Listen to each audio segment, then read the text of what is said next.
Todo aluno meu sabe que se tem algo que me tira do sério, são esses tutoriais na internet tentando ensinar você como desenhar um olho e explicando tudo errado.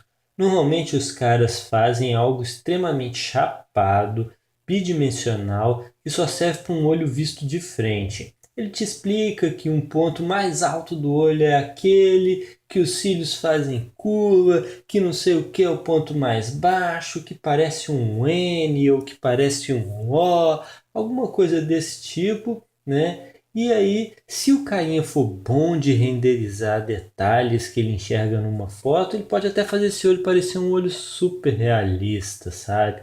Com íris, com luz e tudo mais. Só que esse olho só pode ser desenhado nessa posição. Se você precisar desenhar esse olho em 3D, em 3 quartos, você vai perder toda a profundidade dele. É quase uma maneira egípcia de fazer arte. Não há profundidade. É simplesmente 2D sem representar o que o olho realmente tem, que são suas características 3D. Então a gente precisa entender uma coisa. Um olho é um objeto tridimensional. Ele tem características anatômicas específicas e uma delas é o fato de que existe um globo ocular dentro de uma cavidade ocular na caveira. O globo ocular é uma esfera como outra qualquer. Então a luz vai agir sobre ele da mesma forma que agiria em qualquer esfera.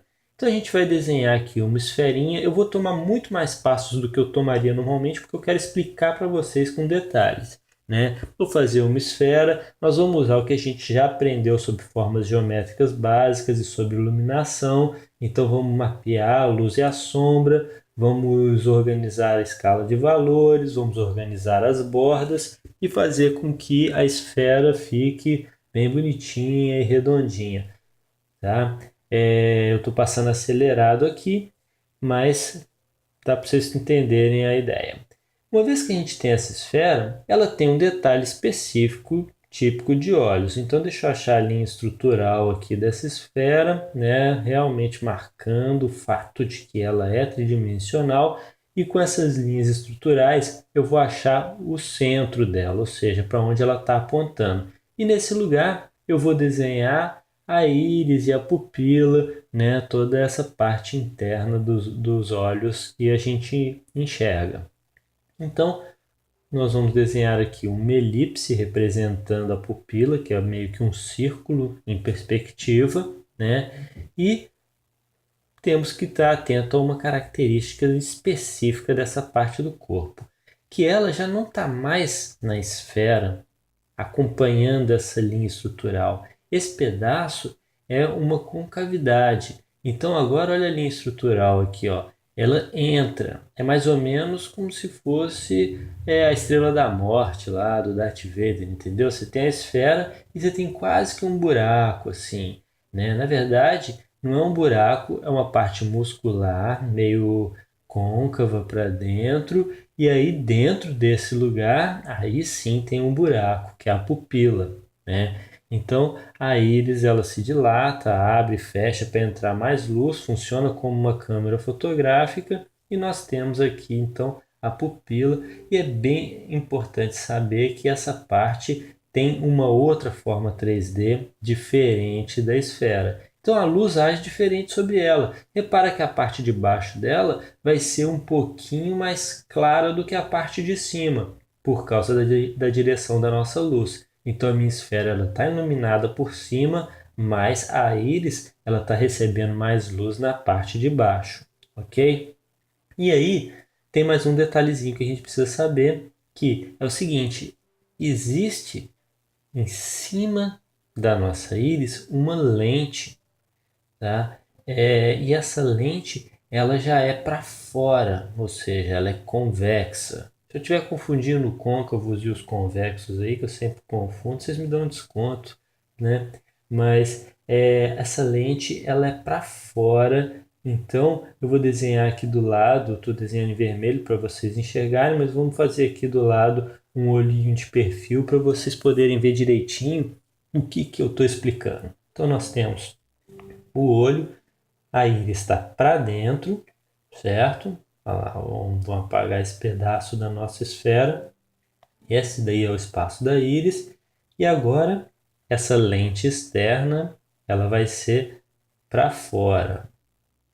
Percebem? Essa parte vermelhinha que estou desenhando é transparente e ela está para fora. Mas o que que acontece?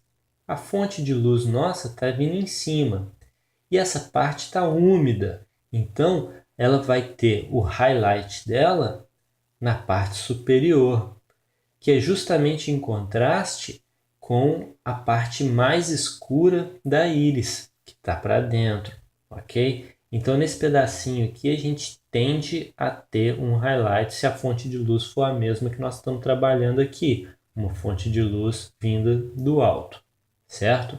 Então, deixa eu apagar aquela parte ali e, né, que foi esquematizada só para mostrar para vocês e desenhar esse highlight flutuando além da íris, né, nessa parte dessa lente que nós temos. Beleza? Então tá aqui. Esse aqui é o globo ocular, uma esferinha. Só que agora nós temos que pensar, e aí?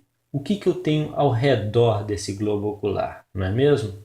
Então, eu costumo dizer para os meus alunos que para desenhar um olho, nós temos que desenhar tudo que existe ao redor do olho, tudo que não é olho. Então, nós temos que conhecer toda a anatomia e a estrutura tridimensional da sobrancelha, do nariz e do osso zigomático, porque só uma parte da nossa esfera é que estará à vista para a gente.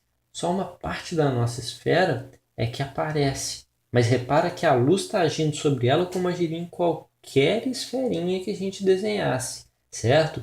Então aqui eu realmente tenho um elemento tridimensional que eu posso desenhar na pose que eu quiser. Esse elemento ele também está coberto por um pedaço de pele, né, que é a nossa pálpebra, que abre e fecha para a gente poder dormir em paz, né? Então ele fecha e abre e esse elemento tem uma característica tridimensional própria, ou seja, ele faz uma espécie de uma escada, né? Então a pálpebra tem volume e aí com a fonte de luz vindo em cima, esse volume faz com que ela tenha uma parte que fica com sombra, certo? E aí a outra parte da pálpebra de baixo, esse pedacinho já vai receber luz, tá entendendo? Então se a fonte de luz for diferente, viesse de baixo, eu ia inverter. Mas como a luz está vindo de cima, a pálpebra de cima tem aquele pedacinho na sombra, a pálpebra de baixo tem aquele degrauzinho na luz, né? E a pálpebra eu também faço acompanhando a questão esférica dela. Então reparem nas linhas estruturais como que está o 3D que eu estou desenhando ao redor, né? E agora estou passando bem acelerado que eu vou começar a renderizar essa estrutura tridimensional. Então, o osso da têmpora, ele pode ser pensado mais ou menos como um cilindro, né? E o osso da sobrancelha mais como se fosse um telhadinho, uma espécie de caixa, ok? Então, é isso, um pouquinho mais de capricho para renderizar e a gente já tem o olho resolvido, um olho feito. Isso é uma das coisas mais importantes que eu preciso que vocês botem nas suas cabeças. Entenda a estrutura tridimensional do que vocês estiverem desenhando. E aí vocês vão conseguir desenhar de qualquer posição que vocês quiserem.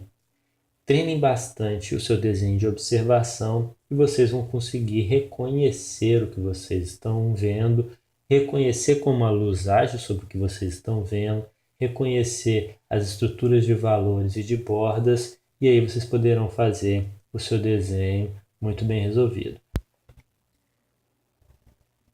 E agora eu vou diminuir esse olho aqui para vocês verem como que ficaria esse olho no meio de um desenho, né? Se eu não estiver desenhando ele tão gigante assim. E vou te mostrar o que que é o importante de você saber toda essa forma 3D. É você ser capaz de sugerir a forma 3D sem ter que desenhar toda essa parte que eu desenhei. Então, quando você pega e brinca de desenhar um rosto assim, ou quando você está fazendo seus estudos, Você não precisa botar todos esses detalhes, você não precisa fazer a esfera inteira. Mas se você sabe dessa esfera e você trabalha tendo em mente que aquela parte recebe luz, esse plano está na sombra, você pode só sugerir rapidamente e resolver todos os problemas do desenho.